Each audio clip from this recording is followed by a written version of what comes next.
Have you ever had a neighbor so entitled that they thought your private land was theirs to use, like a public parking lot? Well, buckle up, because you won't believe what happened when HOA Karen decided to treat my farm like her personal driveway. And make sure you stick around until the end, because this story is wild and you won't want to miss what happened when I brought in heavy machinery to teach her a lesson. And if you love hearing real HOA, drama, and justice served cold, then don't forget to subscribe to Sham Stories, because we've got plenty more just like this. It all started one quiet Saturday morning when I was out feeding the cattle and noticed a shiny black SUV parked right in the middle of my lower pasture, right where I'd been planning to run irrigation lines that day. And my first thought was that someone had gotten lost or broken down. But when I walked closer, I saw Karen, the HOA president herself, standing outside the vehicle in sunglasses and sandals, sipping a coffee like she was at the beach instead of trespassing on my property. She didn't even flinch when she saw me coming. Instead, she waved like we were old friends and called out, "Oh, hey. I told my guests they could park here for the baby shower. Hope you don't mind." I stopped dead in my tracks, stunned by the casual way she said it, as if my private farm was some kind of community parking lot. And sure enough, when I looked past her, I saw more cars pulling up the dirt track. Families with strollers and balloons piling out like it was a county fair. My blood boiled instantly, because this wasn't just disrespect. It was dangerous. My fields weren't designed for that much weight. My irrigation lines were underground. And more importantly, she hadn't asked. Hadn't even given me the courtesy of a warning. I marched up and told her point blank, "You need to move your car and tell your guests this land isn't yours to use." But she just smirked and replied, "Don't be so uptight. It's just for a couple of hours. We're all neighbors here, right? You've got so much space you don't even use it all." That was the moment I knew she wasn't going to listen. Because in her mind, the HOA gave her the authority to dictate how everyone lived, even beyond its actual boundaries. I called the sheriff's department immediately. But by the time a deputy arrived, the field was filled with nearly 20 cars, and Karen was parading around handing out cupcakes like she owned the place. The deputy told her flat out she was trespassing, but she argued so forcefully about community easements and shared resources that he sighed and said it would be better if we just worked it out civilly. That was the day I realized the law might not help me, that if I wanted Karen to understand boundaries, I was going to have to get creative. And that's when the idea of using my excavator started brewing in the back of my mind. I had just bought the machine for a drainage project, a hulking beast of steel and hydraulics parked at the edge of my barn. And as I stared at Karen's shiny SUV glinting in the sun, I thought to myself, if she wants to treat my land like a playground, maybe I'll give her a lesson she'll never forget. But I knew I had to be careful, because if I acted rashly, I'd end up in more trouble than her. So instead I waited, biding my time, documenting every single trespass, every photo of her guests parking on my land, every screenshot of her HOA messages where she implied my farm was unused land open to the community, for weeks. And every time I confronted her, she just brushed me off, once even laughing to my face and saying, "What are you going to do? Dig a hole under my car?" That was the exact moment the trap clicked into place in my mind, because I realized that's exactly what I could do, and she would have no one to blame but herself. The fallout from that day spread through the neighborhood like wildfire, because nothing in a quiet, semi-rural HOA community stirs gossip more than seeing the queen bee herself floundering in front of an audience. And Karen's humiliation had been spectacular. One minute she was strutting around, handing out cupcakes and barking orders at her guests. The next, she was standing beside her own SUV, sunk nose first into the soft earth like some kind of cautionary tale, red-faced and shrieking about lawsuits and criminal sabotage. I didn't even need to say much at the time. The images spoke for themselves. The witnesses all told the same story. And the sheriff's deputy who came out that afternoon made it clear that Karen was not the victim she claimed to be, but the instigator who had been warned multiple times not to trespass. The deputy took my stack of evidence, photos, videos, timestamps, even screenshots of Karen's own HOA emails, where she brazenly told people you can park in the farmer's field. He won't care, and flipped through them with growing disbelief. Muttering under his breath that this was one of the most entitled things he'd seen in years. Karen tried everything to spin the situation in her favor. She claimed the land was part of a community easement. It wasn't, that I had invited her. I hadn't. And that sinking her car was some kind of booby trap which ignored the dozens of signs, warnings, and my presence out there that morning making it crystal clear it was active farm property, not public parking. When it became obvious that the deputy wasn't buying her story, she pivoted to screaming at her guests, blaming them for parking wrong and accusing them of failing to follow her instructions. But that only made her look worse, because everyone could see the truth. She had orchestrated the whole mess. Eventually, a tow truck had to be called to winch her SUV out of the muck, and watching that shiny black car get yanked backward while her tires spun uselessly was poetic justice. The machine strained, the ground chewed up, and Karen herself stood to the side with her arms crossed, muttering curses at me loud enough for everyone to hear. By the time the car was freed and she sped off in a plume of dust, her reputation had taken a blow she would never recover from, though of course she wasn't going to accept defeat quietly. Within hours, she was on the HOA Facebook page posting a long, venomous rant about rogue farmers and unsafe machinery endangering children, complete with a heavily edited photo of her SUV tilted in the dirt without any of the context that showed her blatant trespassing. The comments section lit up instantly, half the neighborhood mocking her entitlement, the other half nervously asking if they'd also be targeted if they parked in the wrong spot. And once the tide didn't flow her way, people began replying with screenshots of the no trespassing signs, the deputy's statements, even cell phone videos that had already made the rounds in a private neighborhood group chat, showing her SUV sinking and her meltdown afterward. The more she doubled down, the more people pushed back, until her post was flooded with laughing emojis and blunt comments. Like, you reap what you sow, and maybe stop parking where you don't belong. It should have ended there, with Karen embarrassed into silence, but she couldn't stand losing control of the narrative. So she showed up at the next HOA board meeting breathing fire, waving papers around, and demanding that the board censure me for endangering the community. I sat there calmly with my folder of evidence while she ranted, and when she finally finished, I simply handed the board members copies of my logs, including all the sheriff's reports, the photos, and the timestamps. The silence that fell over the room as they read was delicious, people shifting uncomfortably in their seats, Karen's allies avoiding eye contact, and the president of the board sighing heavily before telling her flatly, "Karen, this isn't HOA property and you were trespassing. This board can't and won't defend you from the consequences of that." Her face went pale, then red, then pale again, and she stormed out of the meeting in a swirl of indignation, but the damage was done. For weeks afterward, I enjoyed a kind of peace I hadn't known since she first started her crusade. No strange cars on my land, no impromptu parties, no HOA notes shoved in my mailbox. Neighbors who had once been hesitant to speak now waved at me openly, some even stopping by to drop off pies or thank me for standing up to her nonsense. It felt like the community had collectively exhaled, freed from the grip of someone who had bullied them for years. But I wasn't naive enough to think Karen was finished. She was too proud, too obsessed with control, to just slink away and accept defeat. Sure enough, little signs of her plotting began to show: anonymous complaints to zoning boards about my barn, sudden inspections of my fence lines by people who turned out to be her relatives, and a new smear campaign online painting me as a dangerous hothead with heavy machinery. I could see the storm clouds gathering again, but this time I was ready. Not just with evidence, but with the knowledge that the neighborhood itself had seen the truth with their own eyes. And that, more than anything, gave me the confidence to face whatever she tried next.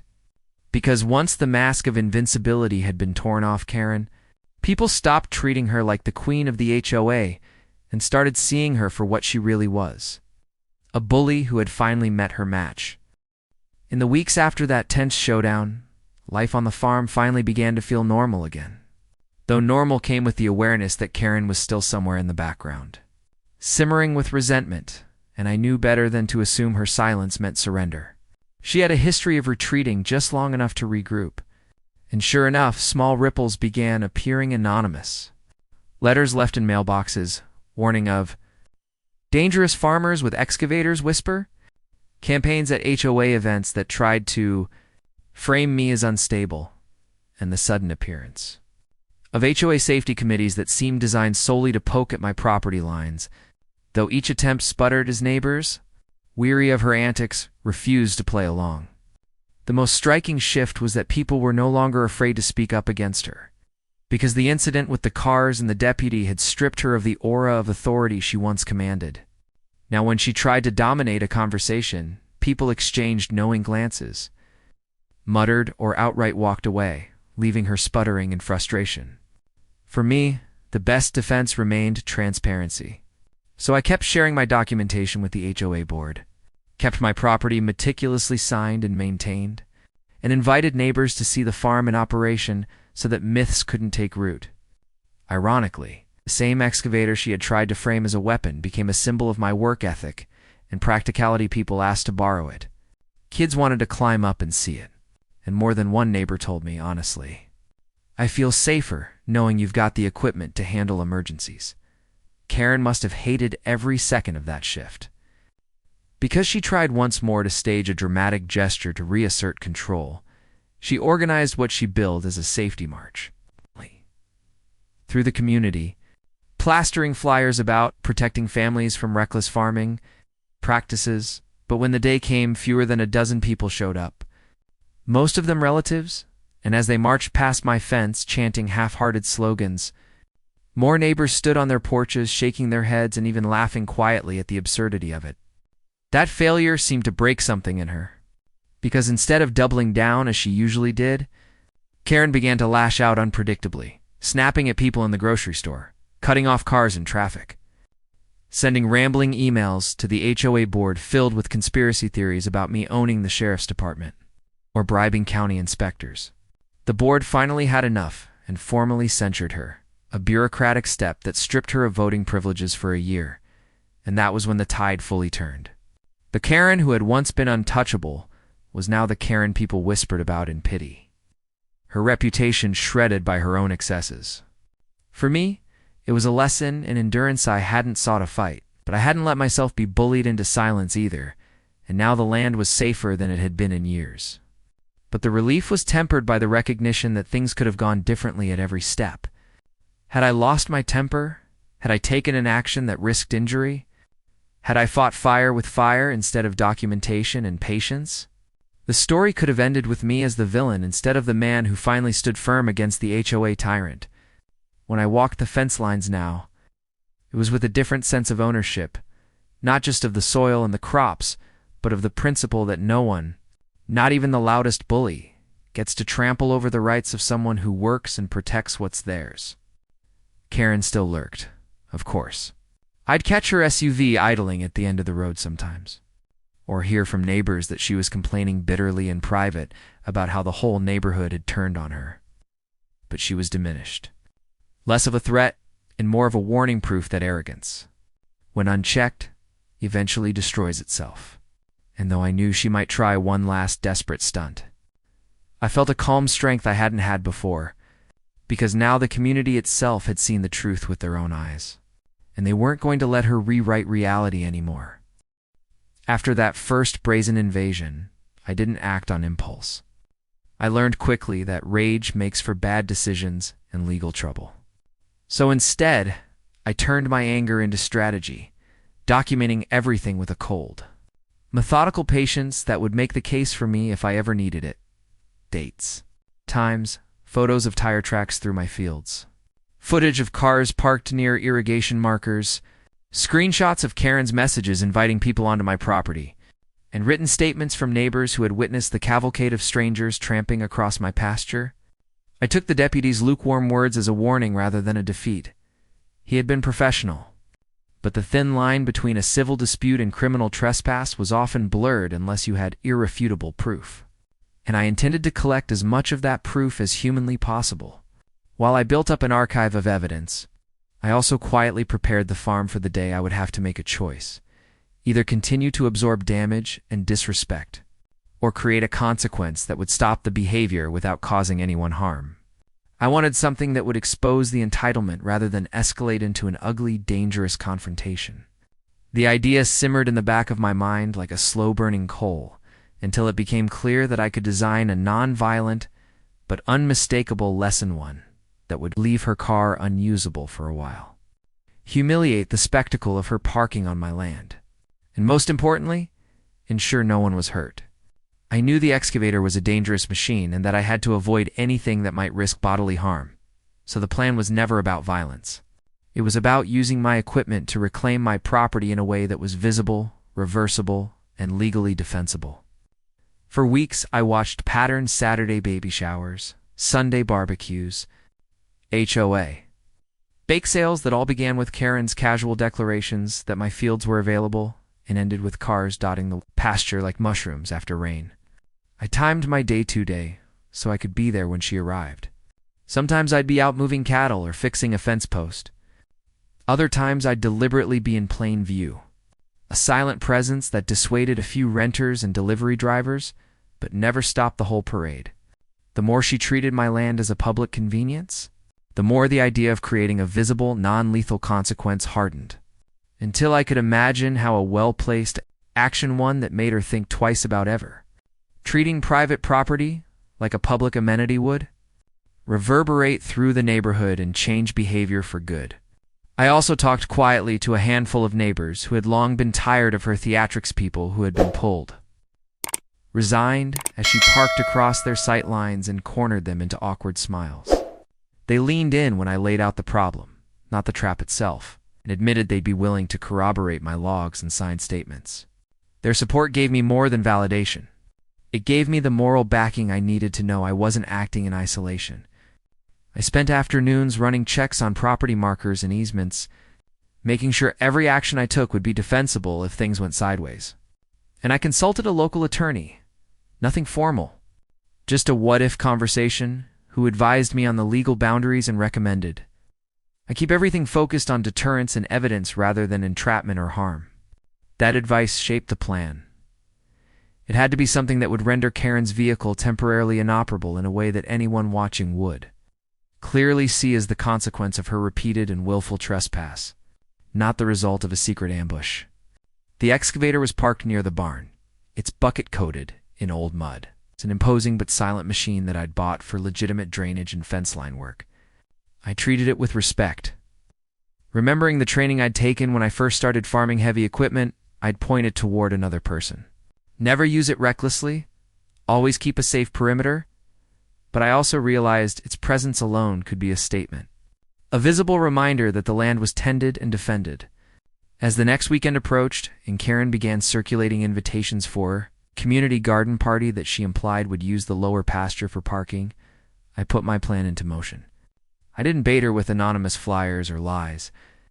Instead, I used the predictability of her behavior.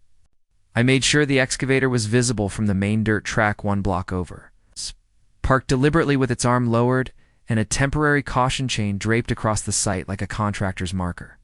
I fixed fresh signage on the gate and along the drive that read plainly, "Private farm nitrogen monoxide parking farm equipment in use," knowing full well that Karen would interpret such warnings as a challenge rather than a deterrent. On the morning they were due to arrive, I was already on the tractor repairing a water line. A visible worker in a bright vest and a hardened baseball cap, because I wanted anyone who drove up to see that this was active farmland, not a parking lot. The cars started coming in earlier than I expected, drivers who thought they'd found free parking near a party, but I was ready. Documenting license plates, photographing cars positioned on sensitive areas near irrigation markers, and speaking firmly but politely to drivers who asked for directions. A few apologized and left, but Karen's guests were stubborn and unfamiliar with the land. And the more I explained the risks, shallow drainage ditches, recently seeded sections, and the possibility of equipment movement, the more they scoffed and called me defensive. And then she arrived, sunglasses on, hair perfectly coiffed, stepping out as if she owned the place. And the look on her face when she saw the excavator was a mixture of contempt and calculation. She'd always thought a machine would be nothing more than an obstruction to be ignored. I kept my cool. I greeted her in a calm voice, told her she needed to remove the cars and find legal parking, and reminded her that a sheriff had already warned her about trespassing. She laughed, loud and brittle, saying, "You're being theatrical. Move the machine and let people park. No one's getting hurt." That was the exact arrogance. I was waiting for the belief that rules applied only to other people. I stepped back, letting the words hang in the air, because the presence of witnesses and cameras mattered. I continued my work in plain view, and as the first sun-warmed hour turned, more cars trickled in and more guests began to wander past irrigation flags and newly seeded rows. Trampling a section I'd spent months restoring, it was time to escalate, but again, not with malice or violence. I coordinated with 2 neighbors who agreed to stand by as witnesses and to call the sheriff if things tipped into dangerous territory. I also made sure there were no children in harm's way. Karen's guests included families, and I wasn't going to do anything that endangered them. My move was surgical in its ethics.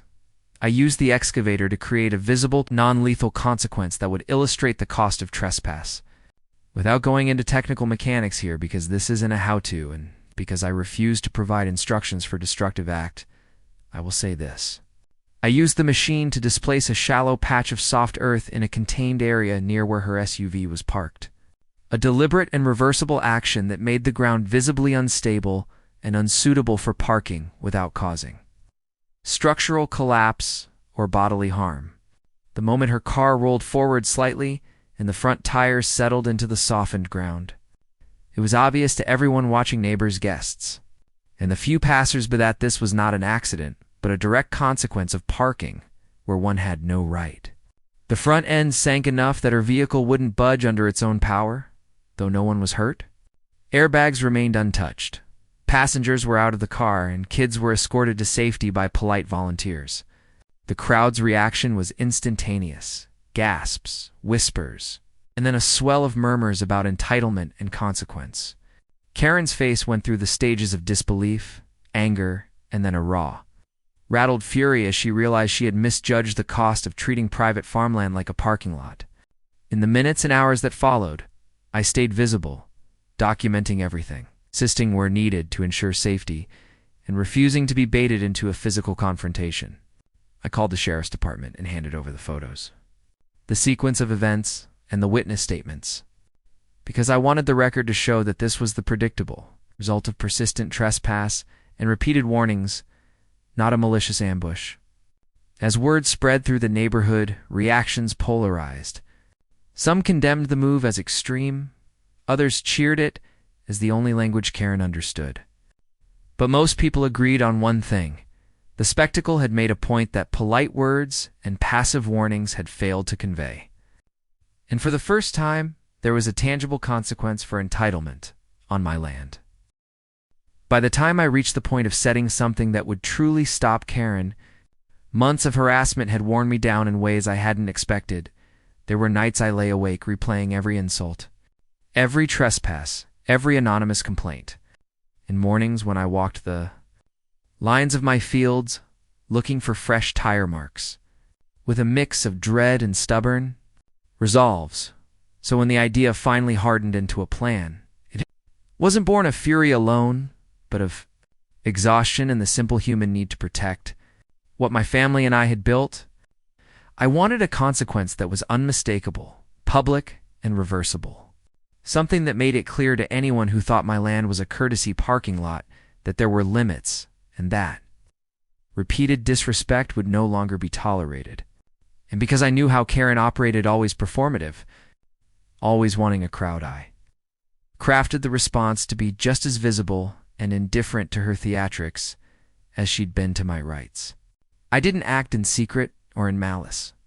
I documented every warning sign I'd posted, every conversation with deputies, every photo of her cars parked near irrigation flags. And I talked quietly with a handful of neighbors who'd had enough, farmers, retirees, a teacher who liked the peace of our little community, and together we decided the target needed to be the behavior, not the person. Remove the convenience she'd been exploiting. Make the cost of trespass social and logistical rather than violent or dangerous. I consulted with my attorney just to make sure I wasn't stepping over any legal line. And he was blunt but fair. Do not create hazards, do not threaten bodily harm, and keep everything documented and above-board advice. I followed to the letter because the last thing I wanted was to become the villain in someone else's retelling. With that legal safety net, I proceeded to prepare my land so that it communicated a single sentence to anyone approaching it. Private, active, and not a place to park. I parked the excavator in plain view and made sure it looked like it belonged to routine farm work. I added fresh no parking private property signs near the track. And I repaired rutted areas so the field didn't appear to be an obvious, comfortable place to leave a vehicle. The morning of the event, she'd planned another of her community gatherings. This time a fundraiser she'd advertised with gleeful arrogance. I was there early, visible, and calm in my work clothes. Doing ordinary things a farmer does. Checking fence posts, moving feed, talking with a neighbor about the better hedge-resistant seed for the next planting. I made sure to have cell phone footage rolling, timestamps synced, and 2 neighbors positioned discreetly with cameras. Not to trap anyone, but to record the predictable sequence of trespass that had become our problem. When the convoy arrived, it unfolded almost like clockwork. Cars pulled up, families hopped out with cups of punch and platters, and Karen greeted them with the same breezy entitlement she always wore, acting as if my presence was nothing more than background scenery to her social life. I walked up calmly and explained again, in the most reasonable tones I could find, that the pasture was private and the ground was being prepared for work, and that they needed to find legitimate parking on the roadside. A few people looked awkward, some apologized, and a couple of folks turned to leave things I'd hoped for, but Karen's practiced bravado kicked in, and she put on a show of defiance, scoffing, waving her hand, and telling people to ignore me because we've always used the space, and she had checked with the HOA, which, as usual, was a claim without foundation. I didn't raise my voice. Instead, I called the sheriff's non-emergency line, not to set a trap, but to notify them that there was likely to be another trespass, and to ask for a deputy to keep the peace. I wanted witnesses who were impartial and who could testify if the denouement required official corroboration. While I waited, I did the one thing I promised myself I would never do: something small, reversible, and carefully controlled that would render parking there impossible. Without risking anyone's safety, and then I stepped back into the cadence of routine work. Because what I wanted was for the event to be seen for what it was: a deliberate act of trespass against clearly marked, actively used farmland. Karen's guests, many of them neighbors who'd been coaxed into attendance by her charisma, started to mill about and talk, and the first signs of trouble came when one of the younger men tried to pull his car a bit further into the field to avoid the mud by the road. His tire spun, and he cursed as it sank into the softened ground. And in an instant, the mood shifted from party to awkward spectacle as neighbors looked at each other and at Karen, whose composure cracked for a second before she launched into anger. She accused me loudly of setting a trap, of booby-trapping the property, and of targeting innocent families. And for a heartbeat, I felt the old familiar panic. This was exactly the spin she'd used to rally people in the past, but the presence of the deputy, who had already parked a respectful distance away, changed the dynamics. He walked over, asked to see my permits and my notes, listened to my timeline, and then inspected the scene with a quiet, professional eye, while my neighbors quietly corroborated the chronology and the repeated warnings. Importantly, there were no injuries. No one was hurt. Children were safely escorted away. Every move had been deliberate to avoid any physical harm, because making a moral point was never about causing pain. It was about stopping a pattern of disrespect that had gone on too long. The deputy's demeanor, impartial and steady, let the crowd see that this was not a private feud, but a matter of rights and responsibilities. He asked Karen for her side. She sputtered about community needs and tradition. And the only tangible outcome of her argument in that moment was the ownership of the fact that she had directed people onto private, active farmland, despite clear signage and warnings. Within hours, the scene had rippled through our small network. Parents who'd been embarrassed apologized quietly. Some neighbors who'd been on the fence finally spoke up in my favor. and the HOA chatter that had once been Karen's megaphone muted in the FTAs of the obvious evidence and the deputy's calm clarification. As she fumed and argued, I kept returning to the principle that had guided me through the months of conflict. Protect the land. Protect the farm's operations, but protect people from harm and never stoop to physical retaliation. I handed over my recordings and logs to the deputy, who told me he would file a formal trespass citation. And I posted to the neighborhood forum with a factual account of what had happened, no gloating. No threats, just the evidence, the warnings, and the sequence of events.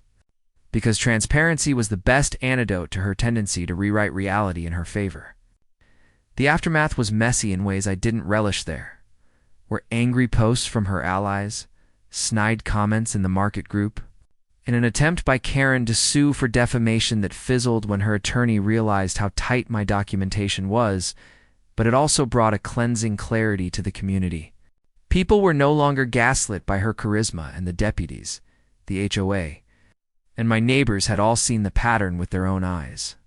In the weeks that followed, there were hearings and letters, and a slow, bureaucratic sorting where Karen, finally pressed by consequences rather than applause, had to answer for months of entitlement, and while I never celebrated her discomfort, I did feel a relief so profound it surprised me.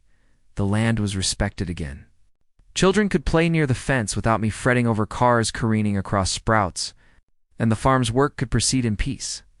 The lesson I took away wasn't the simple satisfaction of triumph, but a more complicated wisdom. Boundaries matter. Documentation matters more, and sometimes, when every reasonable appeal has failed, a measured, lawful, and visible consequence is what it takes to reassert what is rightfully yours. So if you're ever pushed to the edge by someone who thinks the rules don't apply to them, gather evidence, stay calm, involve the proper authorities, and make your actions as transparent as possible. Because shame has a way of teaching that words alone never do. Karen's retaliation escalated exactly the way I suspected it would. Not through open confrontation this time, but through backhanded schemes and little acts of malice designed to make my life difficult. And it started with anonymous complaints sent to the county zoning office, claiming I was violating building codes with my barn and machinery sheds, which forced me to waste a whole afternoon showing inspectors around only for them to shake their heads and admit that everything was perfectly legal and up to code, muttering that they were pretty sure they knew who was behind the bogus reports. Then came the string of sudden surprise inspections, where strangers with clipboards and cameras would pull up on the edge of my property, claiming to be contracted for safety assessments but refusing to produce any identification. Until I called the sheriff again, and one of those deputies, clearly tired of the nonsense, threatened to cite them for trespassing if they set foot past the fence line. Karen herself tried to keep her distance, but I could see her SUV cruising by more often than usual, slowing down as if to check whether I was home. And I began noticing subtle changes in the way some neighbors acted. Those who had once waved now seemed hesitant, clearly having been fed a new round of gossip about me. I found out what she was saying when a neighbor finally admitted she had been telling people I was some kind of dangerous hothead farmer who delighted in destroying property with my excavator and had threatened to turn it on anyone who crossed me. It was a lie, of course, but Karen's talent had always been weaving lies with just enough embellishment to make them sound believable to those who didn't know better. And I realized she was playing a longer game now, trying to erode my standing in the community bit by bit until she could regain her grip on the HOA. I wasn't about to let that happen. So I doubled down on documenting everything: photos of her car lingering near my fence, time-stamped logs of every false complaint, even security footage I had begun saving on an external drive in case I needed to present it in court someday. The tipping point came when she hosted one of her infamous HOA gatherings, except this time it wasn't just a wine and cheese social but a full-blown smear session directed squarely at me, complete with printed flyers claiming I was a liability to neighborhood safety and calling on residents to support a motion that would restrict the use of heavy machinery during daytime hours adjacent to HOA properties. The gall of it nearly made me laugh, because my farm wasn't HOA property at all. It was privately owned, completely outside their jurisdiction, but Karen had convinced herself that if she could just get enough signatures, she could strong-arm me into compliance, or at least drag me into court long enough to make my life miserable. I didn't crash her meeting, though. I heard about it from plenty of neighbors afterward. Instead, I quietly called up the sheriff's office and let them know there might be another issue brewing.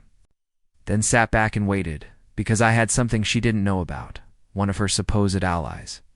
A neighbor who had grown sick of her antics had been recording the entire meeting on his phone, and he handed me the footage the very next day with a wry smile and the words, "You're going to want this." Watching Karen pace around her living room in that recording, wagging her finger and shrieking about how I had endangered her family and brought violence into their neighborhood was almost surreal, her voice rising higher and higher as she worked the crowd, her face red and sweaty under the bright lights, her desperation palpable. At one point, she even pointed to a crudely edited photo of me operating my excavator with the caption, "This man is dangerous," printed across it in bold letters. And I knew right then that she had crossed a line from petty harassment into outright defamation. That was the moment I decided I wasn't just going to play defense anymore. I was going to fight back. Legally, using the very evidence she had so helpfully provided through her own arrogance. I called my attorney the next morning, handed over the recordings, the false complaint logs, and the online smear posts, and within a week he had drafted a cease and desist letter so sharp it could have cut steel, outlining in precise legal language every instance of harassment, defamation, and attempted property interference she had engaged in since the car sinking incident. When that letter was delivered to her doorstep, witnessed by a sheriff's deputy no less, the look on her face was priceless sore, so I heard from a neighbor who happened to be watering their lawn at the time and watched her snatch the envelope, read the first page, and then slammed the door so hard it rattled the windows. For a few blessed days afterward, the neighborhood was quiet again, almost eerily so. As if Karen was regrouping, licking her wounds, trying to decide whether to escalate further or finally retreat. I took advantage of the calm to reinforce my fences, install an extra camera near the main gate, and even invite a few neighbors over for a cookout to show them I wasn't the unhinged maniac Karen had painted me to be. The evening went better than I could have hoped, kids playing in the yard, people laughing around the grill, conversations turning toward how tired everyone was of Karen's games, and for the first time in a long while, I felt a genuine sense of community rather than constant tension. But deep down I knew it couldn't last, because Karen was too prideful to take a warning lying down, and sure enough, a week later the storm broke again when I came home from town to find fresh tire tracks leading across my lower field and a section of fence deliberately knocked flat. At first I thought maybe it was an accident, but the more I looked, the clearer it became that someone had driven through on purpose, circling around and tearing up the soil before retreating. I didn't even need to guess who was behind it. The pattern was obvious. The escalation predictably, and when I checked my camera footage that night, there it was. Karen's SUV creeping along the road, pausing, and then turning sharply into my property with its headlights off. The sight filled me with a cold anger that was sharper than anything I'd felt before. Because it was no longer about petty power plays or neighborhood gossip, she was actively vandalizing my livelihood now, crossing lines that put her squarely in criminal territory. I knew in that moment that the next step wasn't just going to be legal action or stern warnings. It was going to be me setting a trap she couldn't wiggle her way out of, something that would once and for all expose her recklessness to everyone and force accountability she could no longer dodge. The final unraveling of Karen's reign came not with another dramatic clash in the fields or some fiery town hall argument, but with something quieter, slower, and ultimately more humiliating for her. The realization that she no longer held any power in a community that had finally grown tired of her antics, and I could almost chart it in the way people carried themselves when she came around. How the polite nods and forced smiles that once greeted her were replaced with cold shoulders, dismissive glances, or even outright laughter when she tried to stir up drama. And while part of me wanted to simply let it fade away and focus on my work, another part understood that these final stages were important. They weren't just about protecting myself anymore, but about ensuring the neighborhood learned something permanent about boundaries. respect, and the cost of entitlement. It played out in a series of small but telling moments. Karen storming into an HOA meeting only to be gavelled down when she tried to launch into one of her tirades. Karen attempting to rally volunteers for yet another community project and finding no one willing to sign up. Karen's car parked on the roadside instead of brazenly near my fence because even she had accepted that to trespass again would invite a legal hammer. She could no longer dodge. For me, it was a victory not because I'd crushed an enemy, but because I'd stood my ground without becoming, which she accused me of being. And that balance between firmness and restraint had been the hardest thing to hold on to across those months of tension. There was a strange peace in it, too, a silence that hung over the farm as spring gave way to summer, broken only by the hum of tractors, the call of birds, and the steady rhythm of a life lived without constant interference. I threw myself into planting, into repairing the barn roof, into sharing meals with neighbors who had once kept their distance, but now saw me as a person rather than a caricature painted by Karen's lies. And I realized that something bigger had shifted. The community, fractured for so long by her domineering voice, had rediscovered what it felt like to stand together. Karen's downfall became a kind of cautionary tale whispered among parents at barbecues and joked about among teens at the bus stop. Not out of cruelty, but because her behavior had been so exaggerated that it almost felt unreal in hindsight. How had one woman convinced so many to follow along with schemes that were so obviously selfish? How had it taken so long for people to see through the mask? The answer, I knew, was that bullies thrive when people stay silent. And it wasn't until I'd put my foot down, documented every slight, and refused to be cowed, that others found their courage too. That realization gave me a sense of pride deeper than the satisfaction of watching her car sink into my field or her arguments collapse under scrutiny. It reminded me that standing up isn't just for yourself, but for everyone who feels the weight of someone else's arrogance pressing on their shoulders. By the end of the year, Karen's presence in the HOA had withered to almost nothing. She still lived in the neighborhood, of course, but her influence was gone, and when new elections came around, she wasn't even nominated for any role. A snub so severe it left her red-faced and sputtering as she stormed out of the clubhouse. The irony was that, in her obsession with destroying me, she had destroyed herself, and all I'd done was hold firm to the truth. As I watched the sun set one evening, golden light washing over the pasture where her SUV had once sunk nose-deep in the mud, I felt a deep, quiet gratitude, not just for the peace restored, but for the lesson burned into me. Never underestimate the power of persistence, of calm defiance, and of simply refusing to let lies go unchallenged. If you've ever faced someone like Karen, someone who thinks the rules bend to their will and who tramples on others without a second thought, know this: you have more strength than you think. And if you document, stand firm, and refuse to be bullied, you can reclaim not just your rights, but your peace of mind. Karen may have thought she owned the neighborhood, but in the end, she owned nothing but her own bitterness. And I owned something far more valuable: my land, my dignity, and the respect of people who finally saw the truth. And as the last of the season's work wound down, I couldn't help but smile at the thought that sometimes the best revenge isn't loud or dramatic at all, it's living freely, unbothered while your bully fades into irrelevance. If you enjoyed this story and want to hear more about standing up to HOA tyrants and neighborhood bullies, make sure you subscribe to the Sham Stories YouTube channel so you never miss the next jaw-dropping tale of justice served where it's least expected.